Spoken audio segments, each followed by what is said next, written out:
Okay, so we received an email after our episode on does Jesus truly teach on remarriage that there's no remarriage after a divorce?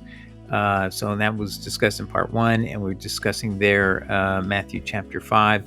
And someone brought up to me Matthew 19, and I assume they meant verse 9 is another issue to consider, and other items. And so I'm going to just look at this issue real quick here in the opening, and then I'm going to go through a more in-depth dive on it. So the verse says in Matthew 19:9, "And I say unto you, whosoever shall put away his wife, except it be for fornication, and shall marry another, commits adultery. And whosoever marries her which is put away does commit adultery." So that last sentence reads seemingly in context that whoever marries someone who's been divorced is by itself automatically you're committing adultery. So now, what if the person's been guilty of fornication? Does that change anything? Now you can remarry because the person committed fornication. So that there's an issue there that may be hanging there. But if we go to the actual correct verse, when we see that this is a mistranslation of the original Hebrew, and we're going to show you what that is right now, right up front, right away, and then we'll go through and prove it more in detail. All right, so we dug around and we found what is obviously the original words, and they make so much sense. It's always, when you find the original, it always makes more sense than the later corrupted version. So verse 8 leads into this, and Jesus said unto them, "Moses, because of the hardness of your heart, suffered you to put away your wives, but from the beginning it was not so." So Moses allowed this. Jesus not actually changing the command there. That's something people try to read into it. It doesn't say anything about that. Then he says this, "I say that then unto you, whoso shall put away his wife when there is no adultery, and shall take another, commits adultery." Now, what is the era this is? This is Agnes's Lewis, the Syriac Sinaiticus, 1896, at page 18. And the Syriac Sinaiticus is something she found in the 1840s in the desert of Sinai. And that's why it's called the Sinaiticus. But there's another work that's in Greek, not Syriac, and it's just simply called the Sinaiticus, and that was found by Tischendorf at a later time in that same general time period. So it's important not to get confused. The Sinaiticus also does not have the wording that we see today, and this is more akin to what it has. So this is definitely, and it's missing the verse that says you cannot marry someone who's been a woman who's been put away. So that's not true. That's not here, right? And Agnes puts a footnote saying, specifically, she puts a footnote saying that language is not here. So how old is the Syriac translation? This is truly the oldest New Testament of the Gospels. And it dates, obviously, it dates to 160 to 350 AD, as we'll see. And then the Sinaiticus by Tischendorf, it also doesn't have that language that you can't marry someone who's been previously divorced. That's missing there, and that's from 350 AD for certain, at least 350 AD, if not later. So this is always going to be your go-to verse. So what I'm going to just tell you before I get to the explanation of this is that I'm going to post, as in the description to this video, my Airtable of the public domain books that are the Curatone and the Syriac Sinaiticus, both editions, 1894 and 1896, either one. The 1894 preface is more detailed about their discovery of the very turned out very controversial passage. We've discussed it before, which says Joseph begat Jesus. I don't think it's controversial. Jesus has to have a Davidic parentage or he can't be the Messiah. And this is how the earliest church was quoting it. And we're going to go through that a little bit too today, because we need to know how to date this. And the earliest church had that view. It was a later emendation that changed that, both in Luke and in Matthew's. We've discussed in prior videos. Anyway, so the Syriac translation is the oldest, and this is what it says. And this is this is the version to go with. Okay? All right, so this came up my trying to address a letter from a friend named Laverne, and he wrote me, it looks like it was yesterday, and he writes as follows. "You claim the Greek version of Matthew 5, verses 31 and 32 does not make sense, but it does make perfect sense. He's stressing that we get one spouse in our lifetime with the exception of one person dying. So that means there's no divorce at all. You only get one spouse, and if they die, you can marry again, but otherwise you can never divorce and you can never remarry someone after you've divorced, of course. So let's see. And so we'll get into that. Then he goes on. And in fact, the Greek translation lines up with the other teachings on this topic found in both Mark and Luke and non-canonical writings, including the Dead Sea Scrolls. Doesn't say what they are, so I'm not going to address what the Dead Sea Scrolls are. He, the Christ, even tells us the only reason divorce was allowed is because Moses gave in to because of the hard hearts of men. That is found in Matthew chapter 19. And I just want to say there, I'm not going to really go into that, is if Moses allowed divorce, that wasn't necessarily from God, if that's the implication of it, is something that he allowed.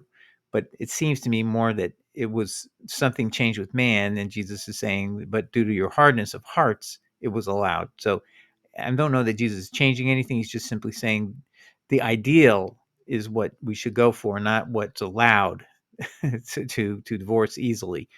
And we'll see exactly what Moses said in a minute. Okay, and then he discusses chapter 19. So I went there, and there's another verse there, and I've already discussed with you before, but we'll go into that because that's another one of these. You cannot marry a divorced woman, is what it says in Matthew 19:9 in the Greek translation we currently are using, and the older versions don't have this verse. You'll see. Let's go on. So the Christ clarifies in chapter 19 what he said in chapter 7. I'm not sure what he's referring to there in chapter 7. So people have to cite me things. So I'm going to wait for Laverne to give me more detail of what that was. I don't go hunting. I ask you to point out to me the chapter and verse, not just make vague allusions to think that things. If you want me to address something, you have to cite the verse. I'm going to be strict about that. The disciples responded after his teaching that is a hard thing, and followed by saying it would be better that they not marry. Okay, so again, does he actually say that? No, he says they could, but not everybody can do so. And he's very clear on that. So I don't know what that means. Again, if you don't cite the verse to me, I'm not going to respond. So I'm going to just say I'm not going to answer that. Now, this statement only makes sense if he was teaching to remarry after divorce would be committing adultery. So now that's getting back to the issue.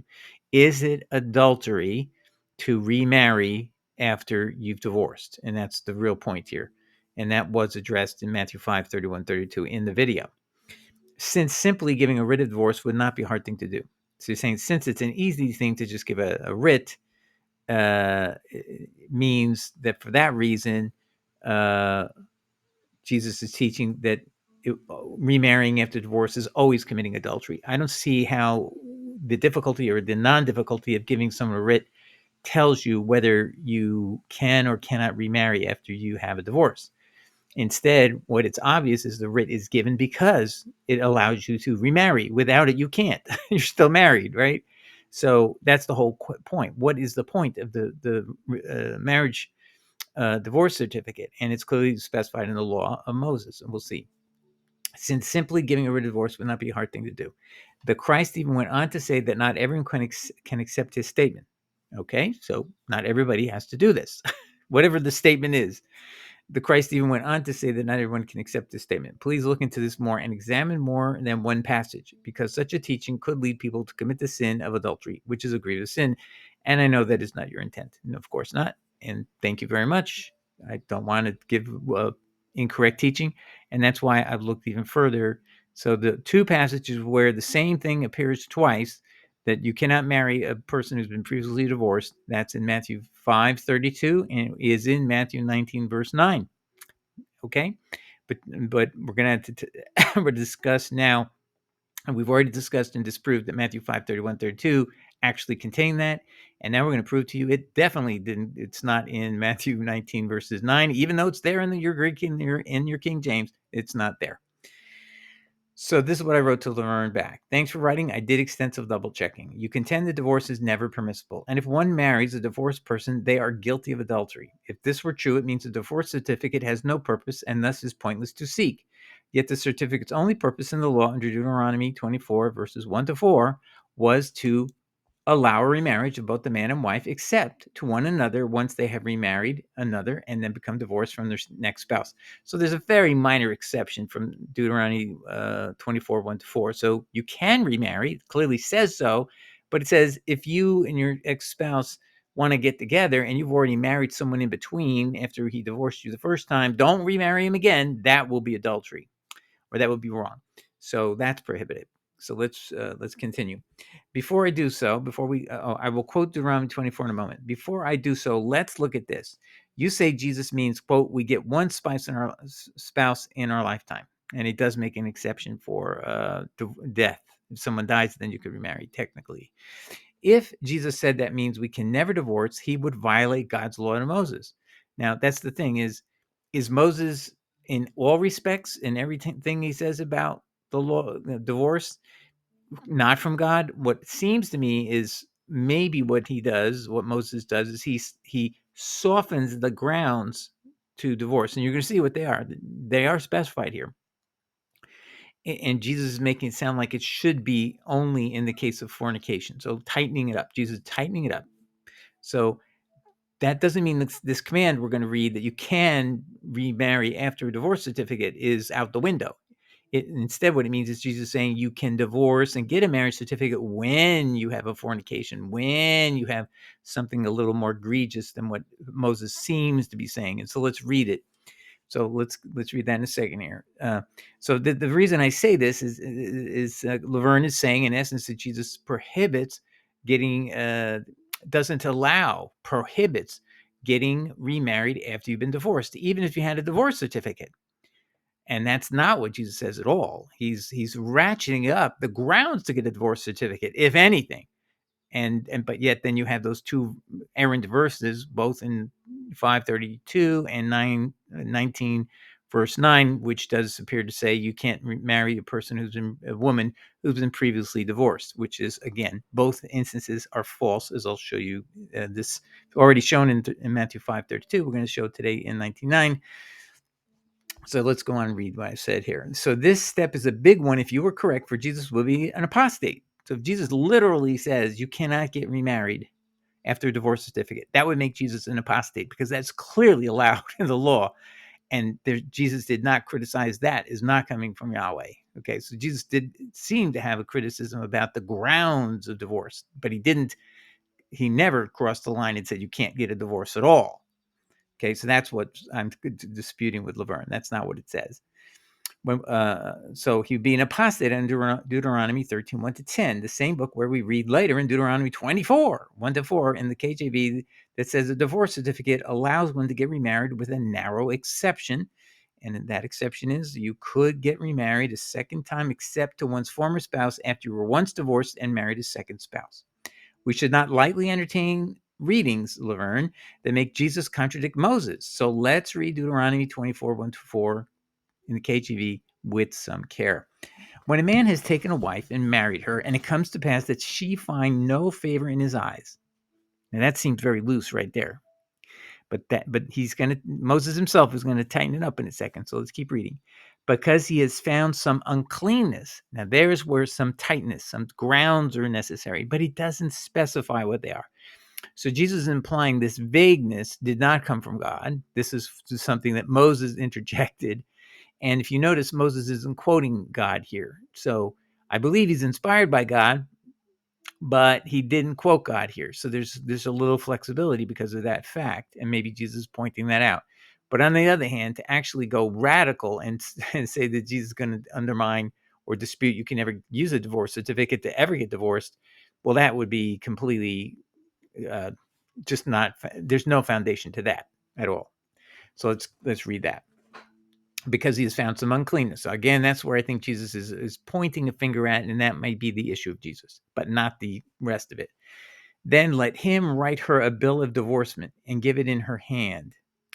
And I should mention this, the Matthew 5 version, the key issue there was you have to give a bill of divorce. And if you don't do that, you've caused the person who gets remarried to commit a sin of adultery. So Matthew 5 is all about make sure you give the person a bill of divorce so they don't just say goodbye, and don't give them a writing.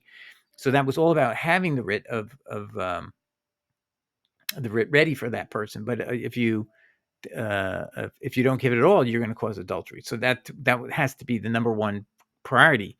So again, here we're going to find out Jesus is saying the same thing. Then let him write her a bill of divorcement and give it in her hand and send her out of his house. And when she's departed out of his house, I got to fix this here and bring it down. She may go and be another man's wife. It could not be more clear that that is what Moses is allowing. Jesus is never, ever questioning that. In fact, to the contrary, in Matthew 5, he's saying when someone, you must give the person a bill of divorcement when you divorce. You can't just send them away. So that's the point of Matthew 5. Verse 3, and if the latter husband hate her and write her a bill of divorcement, meaning the second husband, and gives it to her in her hand and sends her out of his house, or if the latter husband die, so her first husband dies, which took her to be his wife. Oh, the latter, meaning the second husband dies, which took her to be his wife. Her former husband, the first husband, which sent her away, may not take her again to be his wife. So in other words, if he divorces her, she may marry whoever she wants, except if the new husband dies or divorces her, and then she wants to go back to her first husband. No way. You cannot do that. That's prohibited. So, her former husband, which sent her away, may not take her again to be his wife. After that, she is defiled, as to him. For that is abomination before the Lord. So this is a serious problem. God doesn't want you to go back once you've had a second husband. Don't go back to your first husband, is basically what it says. And thou shalt not cause the land to sin, which the Lord thy God gives thee for an inheritance. Okay, so it could not be more clear.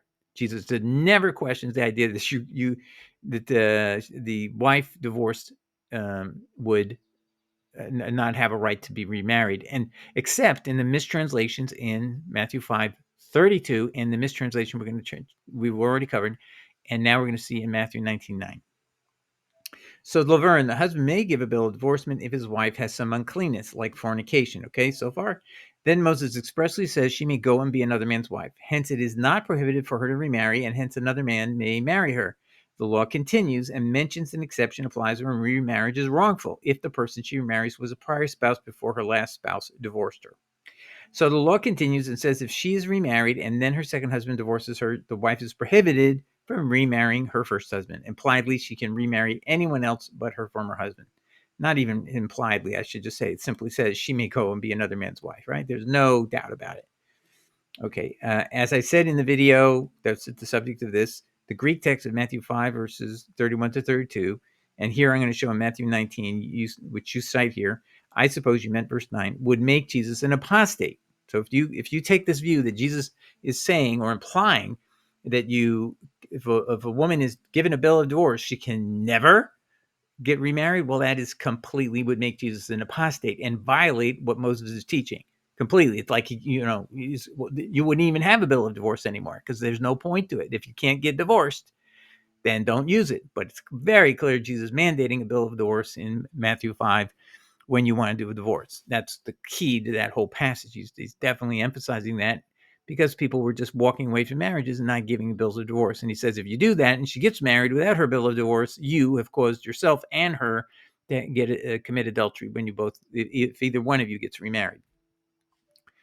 As I said in the video, okay, blah, blah, blah. Jesus would be throwing off the Moses allowance for a divorced woman to remarry anyone she pleases, except she cannot marry her ex-husband if she is already remarried. Okay, so now we're going to look at another in-depth verse where this is the same problem that was in Matthew 5:32. Somebody's made the same change in two different places. The first one we've already addressed. This is the second one. We're going to take a look at it. All right, so let's take a look at Matthew 19, verse 9. This variant makes Jesus an apostate in 37% of the Bibles on Bible Gateway, Bible Hub. This variant in verse 9, which is what we read down here in the King James Bible in yellow, whosoever marries her, which is put away, does commit adultery. So that's the same thing that we saw in Matthew 5:32. That's the same thing that Laverne is saying. Once you marry and you're put away, if you get remarried, you've committed adultery. Anyone who remarries a divorced person, a woman in particular, is guilty of adultery. Did Jesus really say this? No, as we'll show you. Just like it wasn't true in Matthew 5:32, somebody went deliberately in and modified Matthew 5:32 and made the same exact change in Matthew 19, verse 9. In each instance, it's a mismatch to the context, but somebody's trying to force something on us. and so that's how they're doing it, and that's what gives people like Laverne the wrong idea. So how do we check? You go look to the earliest Bible, and we'll show you verse 9 is not there, and the context when you read the verse without that, it makes perfect sense, as we'll show you. All right, so here's how the King James reads. And I say unto you, whosoever shall put away his wife, except it be for fornication, and shall marry another, commits adultery. So that would imply if it was with fornication as a grounds, then you don't commit adultery by marrying such a person if they've been guilty of adultery. That's really what it's trying to say. It's very awkwardly stated. When we see the original version of this, you'll see it's very clearly stated, and it's not awkward at all. And you don't have this sentence here. The thought of whosoever marries her, which is put away, does commit adultery, which seems to be saying no matter what, if you marry someone who's been divorced, you have committed adultery. That's what it sounds like, and which is then kind of in conflict with what's right before that, which would imply if they're guilty of fornication, they were properly divorced. So again, it's this mishmash of two conflicting ideas in the same sentence. Doesn't make sense. It didn't make sense in Matthew 5:31, verse 32, and it doesn't make sense in Matthew 19, 8 and 9. We'll keep reading here. But this whosoever marry thing in King James is only in 37% of the Bibles at Bible Hub. 63% of the Bibles at BibleHub.com omit this extra highlighted words. Why is that? Well, when you look at the Cambridge Bible Commentary, BibleHub.com, it says for Matthew 9:9, the words shall marry another, commits adultery, is omitted in the Sinaitic MS. Sinaitic means the Sinaiticus, and that's a Greek version of the New Testament books of the Gospels, and it was found by Tischendorf in the 1840s, just like Agnes Lewis found her version in the Syriac language. Syriac Sinaiticus is what she found. This is the Greek Sinaiticus, and it's just called the Sinaiticus typically. Okay, and so just to show you, I went through and I copied out all of the quotes of this passage, and you'll see the yellow highlights are on some, but not most. And the percentage is 37%. 12 of the 32 Bibles, or 37%, have the yellow highlighted language. But what did Cambridge say? That language, the yellow sentence at the end, is not there due to the Sinaiticus. So you can go pull up Logos software, which is free online, just to do this. You can then purchase for $0 the Sinaiticus, and now it will now show you the Sinaiticus. And you will see here it's missing that sentence. And so if you're not sure how to figure that out, you can go to the Greek text parallels at Bible Hub, and you'll see here's the short ending, which is here. And then you have much longer ending here. Let's see if I can move this down here. Or maybe I move this up. Let me see if I can move this up. There we go. Okay. So this is the shorter ending here, and it matches the shorter ending, the Sinaiticus, and you can see the same words are here, right? But now you have the Chi and all the other language, which is the language you're reading in the false King James version. Yes, even the King James can be wrong. Whoever marries her who is divorced commits adultery. That's this extra language here. So you can see for yourself, if you didn't even know how to read Greek, you can see there's a short ending and then there's a longer ending, and that matches this problem. I'm not going to go into the Shepherd of Hermas right now, but you can see it doesn't actually quote this passage, but it has somebody saying the same ethical statement. And let me just point, I'll read it to that extent. If you understand, this is not quoting Matthew 19:9, but it has someone who has the same ethical view. In this Shepherd of Hermas is a book attached in the 350s to the Sinaiticus. So the Sinaiticus is the oldest, other than the Agnes Lewis Syriac Sinaiticus, which is older than the Greek Sinaiticus of Tischendorf. The Shepherd of Hermas emerges in the same edition of the Greek Sinaiticus that Tischendorf found. So what does that say? And I said to him, what then, sir, is the husband to do if his wife continues in her vicious practices? And he said the husband should put her away and remain by himself. So that's not, I'm not even looking at what the vicious practices is. That's obviously not quoting Jesus.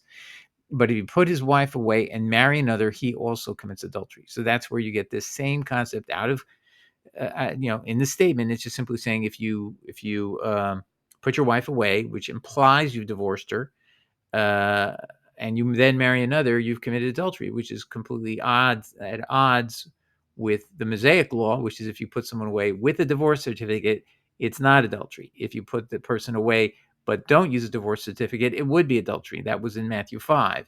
But in Matthew 19, that's not what it's about. It's you can give a divorce certificate, and it's valid if they've committed fornication, and therefore in that situation you could remarry. Then the next sentence at issue is this one that comes at the end, and what's the value of that?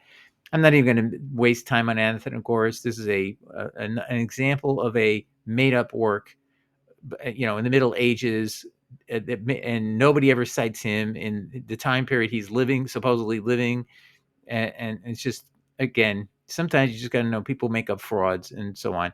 Um, but it does show you that somebody is trying to persistently create something that isn't here, continually trying to put things into the meaning of this passage, and as they did in Matthew 5, to say that once a person, for some reason, somebody came up with the idea, if once you're divorced, you cannot remarry, which is completely at odds with the law of Moses. The whole meaning of divorce is destroyed if that's true. Why have a divorce certificate at all?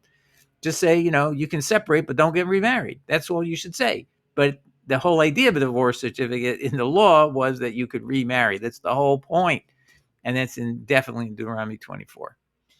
All right. Anyway, so I went through all of that research, and it turned out to be a dead end. There's no Athenagoras in reality. Okay, so now let's look at this.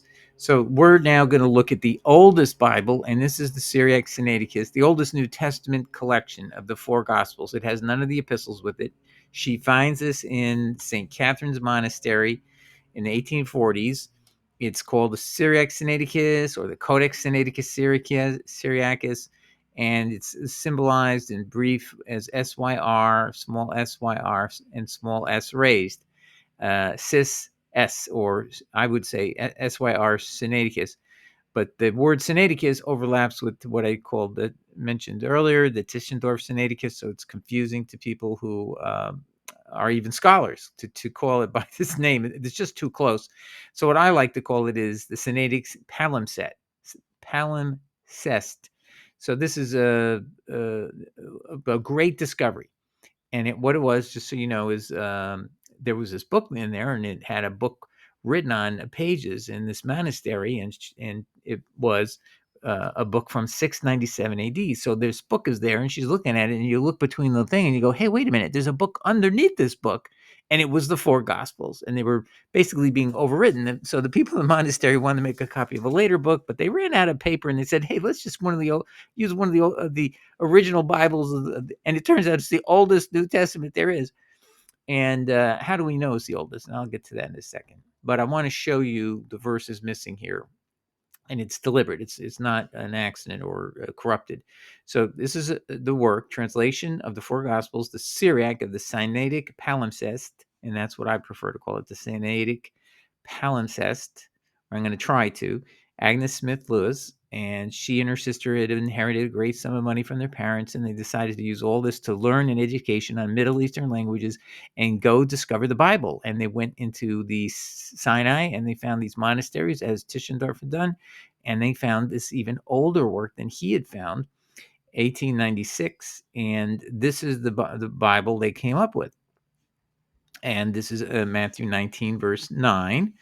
And this is, Jesus talking about Moses didn't, it was not God's plan that man would, ever have to divorce their wife. Obviously, he wasn't planning on people sinning and doing wrong that they would justify being put away, but that's what God allows, and it's still allowed. It doesn't mean just because God didn't want that, doesn't mean he's not going to modify and create a law to deal with people who are sinning inside of marriage.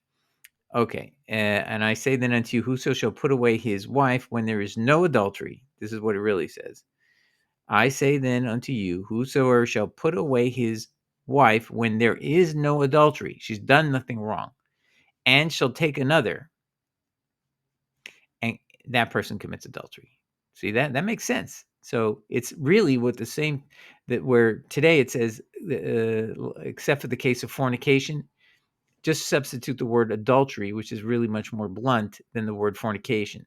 So and that makes more sense. In marriage, you don't commit fornication. You're actually married and you commit adultery by having sex with another person outside of your marriage. And shall take another and commits adultery. And now there's a footnote 4. What does the footnote 4 tell you? She tells you specifically that language, that highlighted yellow language, is not there. And she says this, and whosoever marries her which is put away does commit adultery, is omitted. So what she means is, if you go back all the way to, got to go back to our here, all of these things, all of these yellow highlights, it's missing. This is not here. So this is not there. That's what she's saying. So this work she finds, and I'm going to prove to you this comes from 160 AD, and because it is quoted. This is the only Bible that has language that Justin Martyr in 160, he dies in 160 approximately AD. He has language that only appears in this particular Bible. And you may not like to hear it, but it's the truth. Who is the father of Jesus? It says right here, Jacob begat Joseph, Joseph begat Jesus, who was called the Christ. That means that Jesus's father was truly Joseph. And that is important because it proves that Jesus had a Davidic line. Without that, he has no Davidic line. You can pretend you think you could jump out of Joseph's body into Jesus's in the womb of Mary, whatever. People will do everything they can to avoid the fact that this was the way it read. And it's consistent with the earliest scriptures prior to let me just show you this. What does Paul think? Does Paul think Jesus was born miraculously by a virgin? No. Jesus Christ our Lord was made of the seed of David according to the flesh, Romans 1:3-4.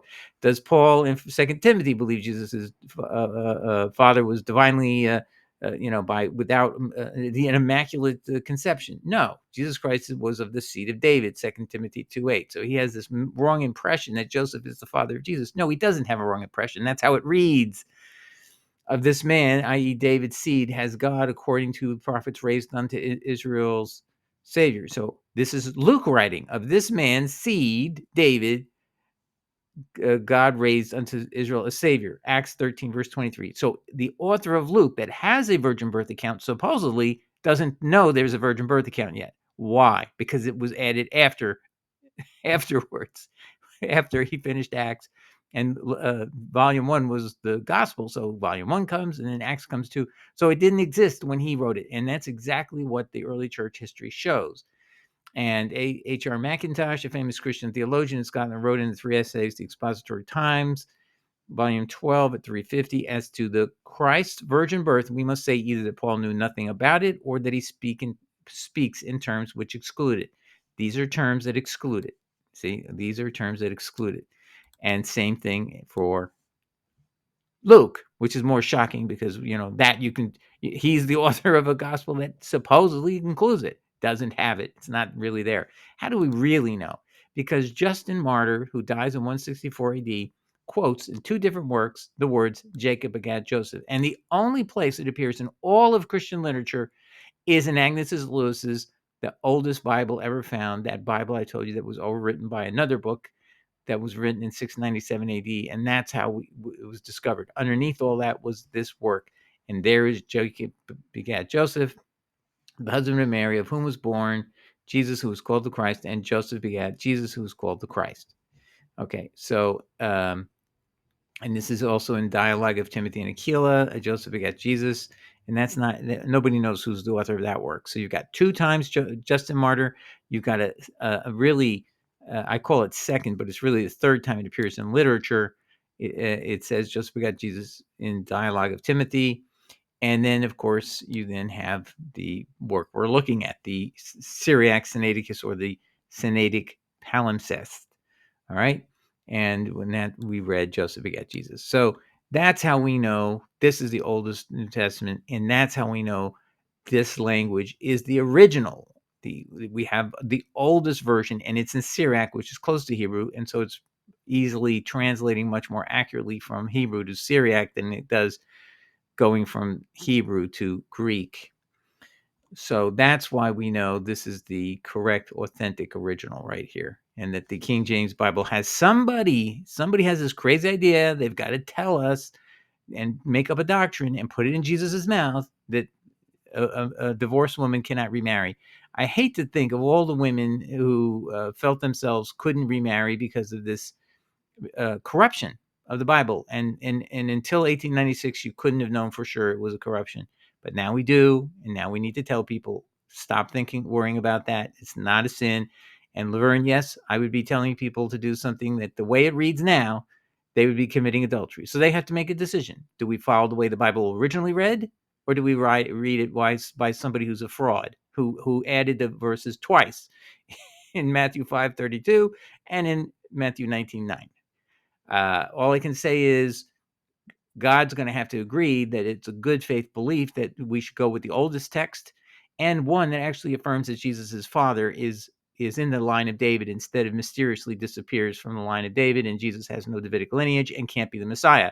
I really, really think we need to reassess this whole idea that we shouldn't go and take Agnes Lewis and give her a praise for having found the truth and been able to prove it to all of us, all those of us who were always wondering, how can Jesus be of the Davidic line if he has no Davidic lineage to Joseph? And why did Matthew why did Matthew have this whole line leading you to expect that the final one would be Joseph begat Jesus, and it doesn't have it?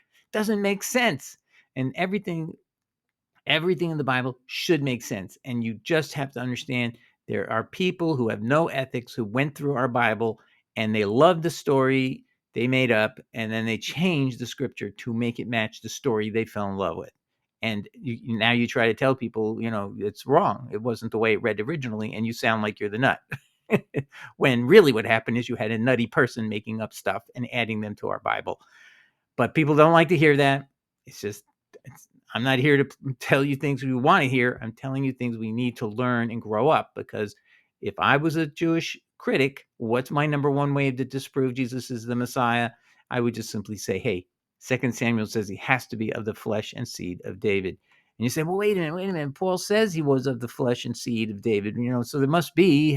And the other guy's going to say, well, are you going to claim there's some sort of magic bullet that went from Joseph to Mary without any procreation? It doesn't make sense. So Joseph begat Jesus makes the most sense. All right, everybody. Anyway, but back to the whole point of this is people who are have remarried and were divorced and somebody married them. The husband doesn't have to worry about committing adultery. It isn't the way this really read. And some polluting values came up with this idea that we should just teach people. We should just enforce it into scripture. It's not there, but we're going to put it there. We're going to add it there that a divorced woman cannot remarry and make it sound like it's biblical. And nobody will know that we did it because we're going to destroy all the earlier copies. Got to know there's that also going on. They had this justification to go back and destroy everything they possibly could to make their frauds work. And we've seen many different examples of that. And that's why we always need to dig and dig and dig to find the earliest manuscripts. And Agnes Lewis is probably the best place to start for a lot of stuff. And that's why in the description to this video, you will find Agnes Lewis's books. I've uploaded them to a place where you can download them. They're public domain, so I'm allowed to do that. And you will then be able to read and test when you have a question. Hey, did this originally exist? You now have an authentic document that dates clearly to the 100s, late 100s, possibly, that will validate or you could test scripture against it. Okay. Well, God bless everybody. Hope that helps. Ciao.